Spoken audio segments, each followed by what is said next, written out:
temple, Hindu only has to work.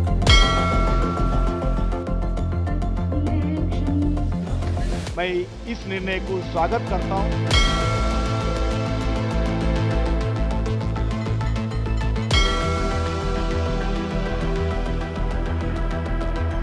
ऐसे लोगों को नहीं रखना चाहिए जो हमारे धर्म और आस्था के प्रति श्रद्धावान नहीं।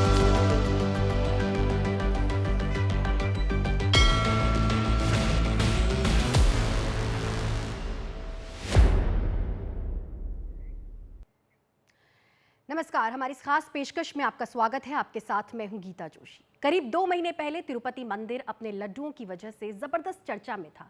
खबर ये थी कि लड्डू में जिस घी का इस्तेमाल किया गया उसमें चर्बी मिलाई गई थी। आज फिर एक बार तिरुपति मंदिर चर्चा में है। इस बार खबर ये है कि मंदिर के बोर्ड ने उन कर्मचारियों को मंदिर के कामकाज से हटाने का प्रस्ताव पास किया है जो हिंदू नहीं है, यानी गैर हिंदू धर्म को मानने वाले कर्मचारी हैं। आखिर गैर हिंदू कर्मचारियों को हटाने की मांग क्यों की गई है? इसका लड्डू विवाद से क्या संबंध है और क्या किसी मंदिर से गैर हिंदू स्टाफ हटाए जा सकते हैं? एक एक करके आपके हर सवाल का जवाब मिलेगा, लेकिन सबसे पहले देखिए ये रिपोर्ट।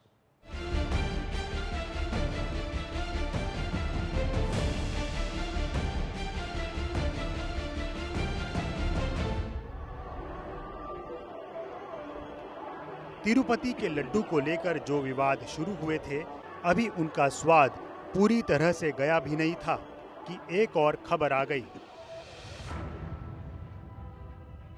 टीटीडी यानी तिरुमाला तिरुपति देवस्थानम बोर्ड ने फैसला लिया है कि तिरुपति मंदिर में अब गैर हिंदू स्टाफ काम नहीं करेंगे। बोर्ड ने इस बारे में आंध्र प्रदेश सरकार को अपना प्रस्ताव भेजा है। आपको बताएंगे पूरा मामला क्या है और इस फैसले का नतीजा क्या हो सकता है। लेकिन आगे बढ़ने से पहले आपको याद दिला दें कि करीब 2 महीने पहले तिरुपति मंदिर से जुड़ी खबर तब चर्चा में आई थी जब आंध्र प्रदेश के मुख्यमंत्री चंद्रबाबू नायडू ने ये आरोप लगाया था कि जगन मोहन रेड्डी सरकार के कार्यकाल में तिरुपति मंदिर के लड्डू में जानवरों की चर्बी मिलाई गई थी। और अब ये खबर आ रही है कि मंदिर का बोर्ड गैर हिंदू कर्मचारियों को मंदिर से ट्रांसफर लेने या वीआरएस यानी वॉलंटरी रिटायरमेंट लेने का प्रस्ताव सरकार को भेज रहा है। टीटीडी के 7000 स्थायी कर्मचारी में से अनुमान लगाया जाता है कि 300 तक हिंदू धर्म के नहीं हैं। टीटीडी के चेयरपर्सन ने एनडीटीवी को बताया कि बहुत सारे लोग अपने धर्म को छिपाकर टीटीडी में काम कर रहे हैं और उनका पता टीटीडी की विजिलेंस अंग लगाएगी। टीटीडी की पहली बैठक में इसके चेयरमैन बीआर नायडू ने जो फैसले लिए उसका जिक्र एनडीटीवी के साथ एक्सक्लूसिव बातचीत के दौरान उन्होंने पहले ही कर दिया था। In Hindu temple, Hindu only has to work.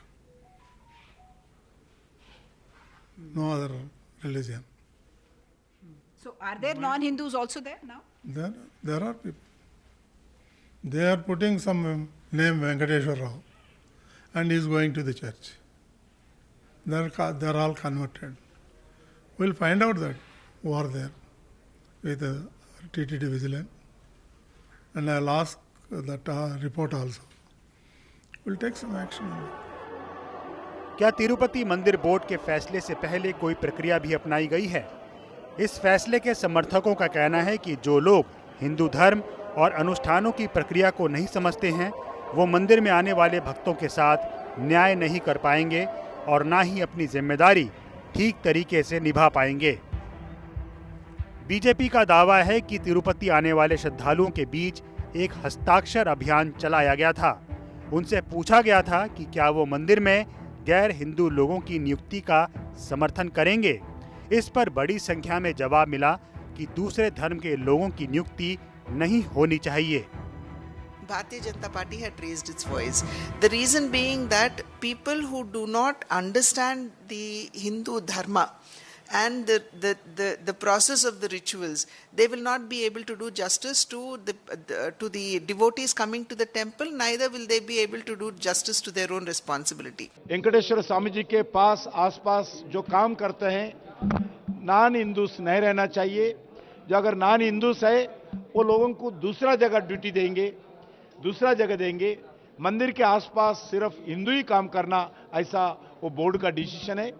वो बोर्ड का जो डिसीजन है वो सही निर्णय है। मैं इस निर्णय को स्वागत करता हूं। जो भी आज नया कमेटी है, जो पुराने कमेटी में जो गलती हुआ गया अभी उसको सुधारना चाहिए। जो भी है, जो भी संस्था है, जो गलती से सुधार और आगे बढ़ना चाहिए। हिंदू संगठनों का कहना है कि जैसे दूसरे धर्मों में किसी पूजा या उपासना स्थल को लेकर कायदे कानून होते हैं, वैसे ही हिंदू धर्म में भी हैं। इसलिए तिरुपति मंदिर से गैर हिंदू कर्मियों को बाहर किए जाने का फैसला बिल्कुल सही है। किसी धार्मिक स्थान की अपनी एक मर्यादाएं होती हैं, अपनी एक आस्था होती है। जैसे अगर मैं चाहूं भी तो भी मैं हज को देखने नहीं जा सकता, मैं हज के समय वहां उपस्थित नहीं रह सकता, क्योंकि वह एक विशेष धर्म के लोगों की आस्था का स्थान है और वहाँ जो श्रद्धा रखते हैं उस पर, उन्हीं के लिए ये स्थान होना चाहिए। ऐसे ही तिरुपति का मंदिर ये हिंदुओं के लिए परम पवित्र स्थान है।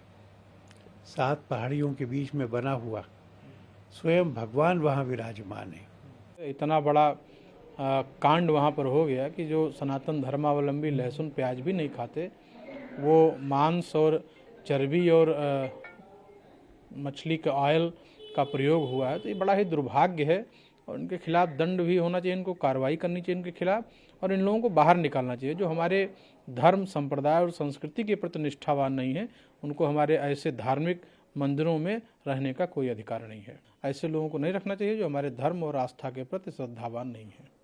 हमारी आस्था के साथ खिलवाड़ किया गया। मजहबी अन्य पंथ मजहब मतांतर के लोगों के यहाँ गैर हिंदुओं का प्रवेश वर्जित होता है। आप देख लीजिए तो मुस्लिमों के अनेक स्थान हैं जहाँ हिंदू प्रवेश नहीं कर सकता है। तो हमारे प्रमुख स्थानों पर तिरुपति बालाजी में गैर हिंदू कार्य कर रहे हैं, प्रसाद बना रहे हैं, प्रसाद की दुकानें हैं, जबकि वो ट्रस्ट संस्था में भी हैं। आखिर वो किस लिए हैं और क्यों हैं? टीटीडी तिरुपति तिरुमला देव संस्थानम जो नई संस्था गठित हुई है, उसके अध्यक्ष BR नायडू की मैं सराहना करता हूं, प्रशंसा भी करता हूं। और उन्होंने जो सरकार से मांग की है, आंध्रा गवर्नमेंट, स्टेट गवर्नमेंट से, पूर्ण रूप से हम सहमत हैं कि आखिर 44 से ज़्यादा लोग वहाँ गैर हिंदू किस लिए, अभी भी किस लिए कार्य कर रहे हैं। क्या जो घात हमारे साथ किया गया, क्या जो वसा, मांस, रक्त मिलाकर प्रसाद में वितरण कराया गया, वह क्या कम था हिंदू आस्था को चोट पहुंचाने के लिए? तिरुपति बोर्ड ने मंदिर को लेकर राजनीतिक बयानबाजी पर पाबंदी लगाने का भी फैसला लिया है। बोर्ड ने कहा है कि ऐसे लोगों के साथ ही इनका प्रचार प्रसार करने वालों पर भी कानून के मुताबिक सख्त एक्शन लिया जाएगा। कुछ ही हफ्ते हुए तिरुपति लड्डू में जानवर की चर्बी के कथित इस्तेमाल का विवाद सामने आया। आंध्र प्रदेश के उच्च न्यायालय ने भी कहा है कि हिंदू मंदिरों को अधिकार है कि वो सिर्फ हिंदुओं को ही रोजगार पर रखें। टीटीडी का मानना है कि हिंदू आस्था में निष्ठा रखने वालों को काम पर रखने से ही परंपरा के विधिवत पालन सुनिश्चित होगा। हैदराबाद से कैमरा पर्सन नागराजू के साथ उमा सुधीर, NDTV इंडिया के लिए। धार्मिक अनुष्ठानों में लड्डू का विशेष महत्व है। गणपति से लेकर तिरुपति तक लड्डू का चढ़ावा चढ़ता है। पिछले दिनों तेलंगाना में गणपति विसर्जन के मौके पर एक लड्डू 1,87,00,000 रुपए में नीलाम हुआ था। इसी तरह तिरुपति जाने वाले श्रद्धालु वहां से लौटते हैं तो साथ में लड्डू लाना नहीं भूलते। लेकिन करीब 2 महीने पहले तिरुपति के लड्डू से जुड़ी जो खबर आई, उसने चौंका दिया। जिस आंध्र प्रदेश में तिरुपति का मंदिर है, वहां के मुख्यमंत्री ने पिछली सरकार पर गंभीर आरोप लगाए। आरोप ये है कि जगन रेड्डी सरकार के कार्यकाल में तिरुपति के लड्डू में जानवरों की चर्बी का इस्तेमाल किया गया था। उसी वक्त चंद्रबाबू नायडू सरकार ने यह भी कहा था कि जल्द ही मंदिर की व्यवस्था दुरुस्त की जाएगी। तो क्या ये माना जाए कि गैर हिंदू कर्मचारियों को हटाने का फैसला उसी कार्रवाई का हिस्सा है?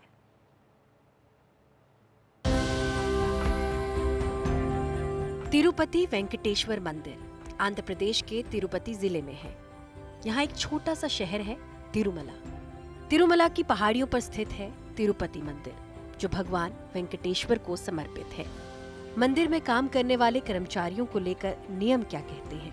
क्या मंदिर का बोर्ड ये तय कर सकता है कि वहां काम करने वाले लोगों का मजहब क्या होना चाहिए?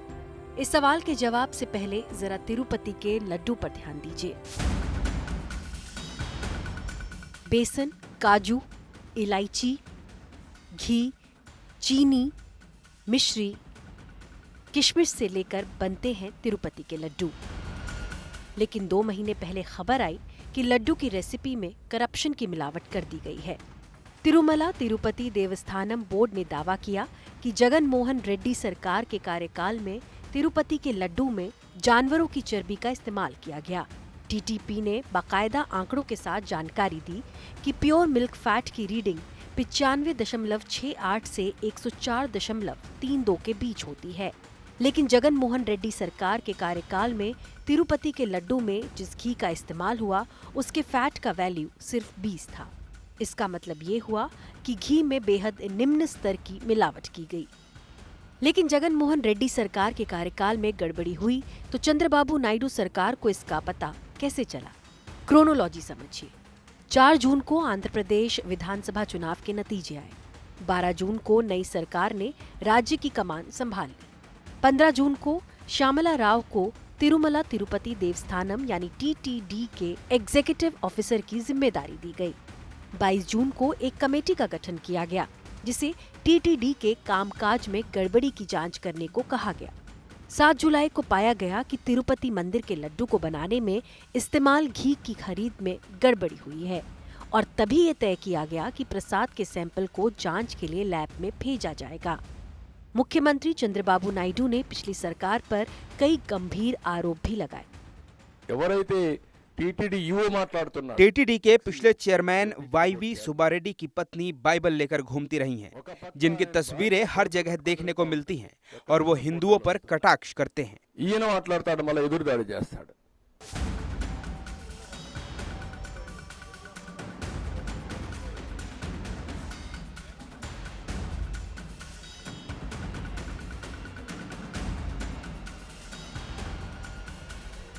उन्नीस सितंबर को सरकार की एक बैठक में आंध्र प्रदेश के मुख्यमंत्री चंद्रबाबू नायडू ने ये आरोप लगाया कि जगन मोहन रेड्डी सरकार के कार्यकाल में तिरुपति मंदिर के लड्डू में जानवरों की चर्बी मिलाई गई थी। और अब करीब 2 महीने बाद ये खबर आ रही है कि मंदिर का बोर्ड गैर हिंदू कर्मचारियों को मंदिर से हटाने की मांग कर रहा है। आइए अब आपको बताएं कि नियम क्या कहते हैं। क्या मंदिर के बोर्ड को हक है कि वो कर्मचारियों का चुनाव उनके धर्म के आधार पर करे? दरअसल संविधान का आर्टिकल 16 धार्मिक संस्थानों को ये अधिकार देता है कि वो अपने धर्म से जुड़े लोगों को काम पर रखे। इसी तरह नवंबर 2023 में आंध्र प्रदेश हाई कोर्ट ने भी कहा था कि ट्रस्ट या बोर्ड सेवा की शर्तें तय कर सकता है। उसे तय करने का अधिकार है कि कर्मचारी हिंदू धर्म का पालन करने वाला हो। जो भी हो, दुनिया के सबसे धनवान मंदिर ट्रस्ट में शुमार तिरुपति मंदिर का बोर्ड फिलहाल चर्चा में है और इसकी वजह भक्तों की तरफ से किया जाने वाला दान तो नहीं है। Bureau report, NDTV India. Tirupati की कोई भी चर्चा वहां के लड्डू के बिना अधूरी है। तिरुपति मंदिर के प्रसाद के रूप में लड्डू बेहद मशहूर हैं। आपको इस लड्डू से जुड़ी कुछ ऐसी जानकारियां देते हैं जो काफी इंटरेस्टिंग है ग्राफिक्स के जरिए। आपको बता दें, ये तो हमने पहले ही आपको बता दिया था कि हर रोज करीब 3 लाख लड्डू तैयार किए जाते हैं। अब ये जान लीजिए कि ये लड्डू कैसे तैयार किए जाते हैं। 3 लाख लड्डुओं के लिए हर रोज करीब 10 टन बेसन की जरूरत होती है। इसी तरह 10 टन चीनी, 700 ग्राम काजू, 150 ग्राम इलायची, 300 से 500 लीटर घी, 500 किलोग्राम मिश्री, करीब 550 किलोग्राम किशमिश का इस्तेमाल किया जाता है। तो ऐसे बनते हैं ये लड्डू। एक और खास बात है, ये लड्डू 3 तरह के होते हैं। मिसाल के तौर पर प्रोक्तम लड्डू वो लड्डू होता है जो मंदिर में आने वाले सभी श्रद्धालुओं को दिया जाता है। ये आकार में छोटा होता है। इसका वजन 60 से 75 ग्राम होता है। आपको बता दें, दूसरी किस्म का जो अस्थानम लड्डू होता है वो खास त्योहारों पर बनाया जाता है। इसका वजन 75 ग्राम होता है। वहीं तीसरी किस्म का जो लड्डू होता है उसे कहा जाता है कल्याण उत्सवम लड्डू। ये कम संख्या में बनाए जाते हैं। ये मंदिर की सेवा में भाग लेने वाले कुछ ही भक्तों को दिए जाते हैं। तो हमारी इस खास पेशकश में फिलहाल बस इतना ही। मुझे दीजिए इजाजत, लेकिन देश और दुनिया की बाकी खबरों के लिए आप बने रहिए हमारे साथ। देखते रहिए NDTV इंडिया। नमस्कार।